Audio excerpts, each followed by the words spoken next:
Sprouting 4 Fundamentals.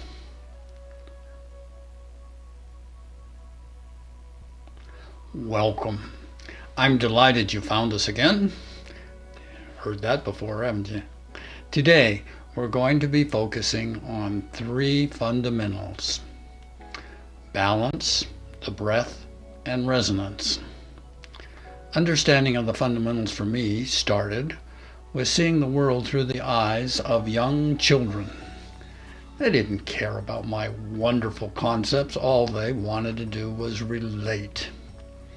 Keeping their enthusiasm wasn't difficult as long as they were involved.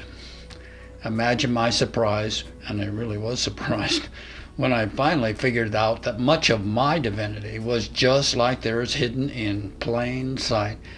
And all of these adaptation I had undergone in order to be effective with them was really a clearing a path for my own spirit.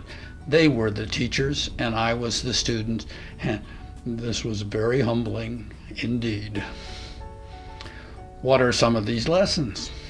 One of the most basic is the physical body works best in a balance between contraction and release. And if you're too contracted, you're a knot. Too released, you're a noodle. The words given this state is relaxation, but is a poor word. It implies that if you let go, all will be well.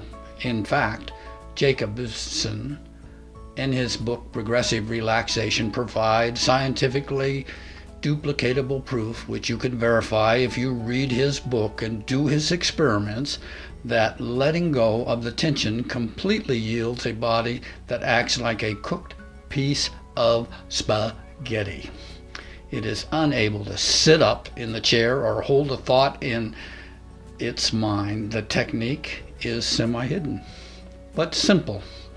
One needs to direct their attention to the tension points on the uphill side of the joints for up to a minute after the sensation of the tension leaves. This will noodleize the set of muscles downstream from there, and if any human goes to the discipline of practicing this letting go, they too can become totally relaxed. Without practicing this extended letting go, the mind jumps in and starts another thought and its accompanying body tensions. Then another and another, and by the end of the day you are an exhausted knot of overlapping tension and overwhelm.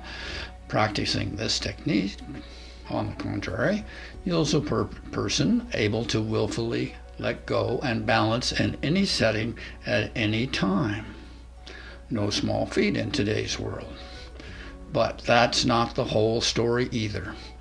Jean Ayres and Fiorentino documented how the contraction and release mechanisms in the body are pre-programmed in all very young children to contract reflexively when laying on their stomachs facing Mother Earth. They also showed that the reflex to lengthen the muscles of the joint when placing a child on their back. Newborns and children who haven't worked through and eliminated developmental reflex sequences such as cerebral palsy and many other less severe put themselves into contraction not with their minds but with simple movements relative to the Earth's gravitational fields.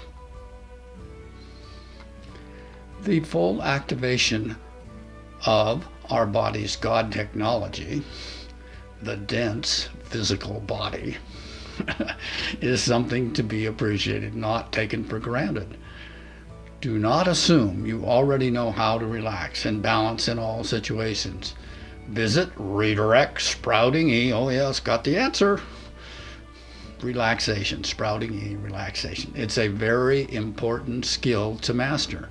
If you suspect you are still reflexively involved, consult an occupational therapist.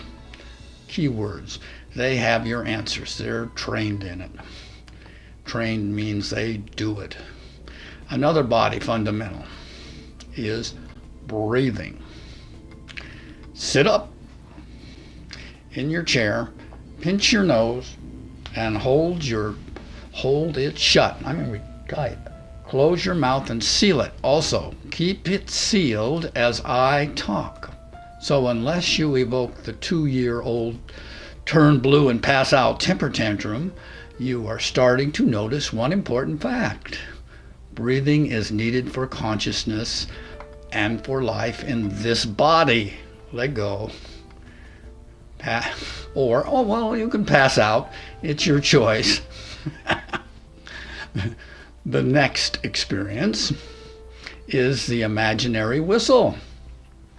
In your imagination and in your body, start a long, sustained whistling of air out of your mouth. You don't have to make a noise. Observe your body as the air empties. Notice where your attention ends up.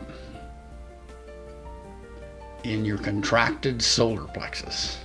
This center is very involved in connecting your breathing, your consciousness, and your thinking. At the end of the breath, at the end of the out-breath, every out-breath, you have a choice of what you think about with your body. Thinking with your body? Well, we'll just hang in there a minute. Let's try it. Start with an imaginary whistle or out-breath. During the out-breath pause, place your attention on your hands, tapping together your pointing finger and thumb. You have, during the coming in-breath, you will be very aware of your finger and thumb tapping. And if you want to change your attention, watch for the out-breath pause and place your attention on your significant other. If you are skilled at this, you probably know what they are doing. Play with this in yourself, but if you are teaching a group of very young, sooner than later, you'll start exercise with a rhythmic clapping or activity such as raise one finger, raise two fingers, raise three fingers, etc., until you know you have all their attentions because their fingers are going up and their consciousness is with you. The shorter the attention span, the more out-breath, pause, conscious, new status you have to be. So far, our breathing has an out-breath, the imaginary whistle, an in-breath pause, attention reset. Next, we're going to talk about what? Yes, the in-breath. For this next experience, I want you to get ready to push pause and go find a pillow and a place to lay down a bed. Lay down a bed, a couch, or floor will do nicely. You are going to put the pillow on your rib cage. What happens with the pillow after the out-breath pause during the in-breath? What happens during the in-breath?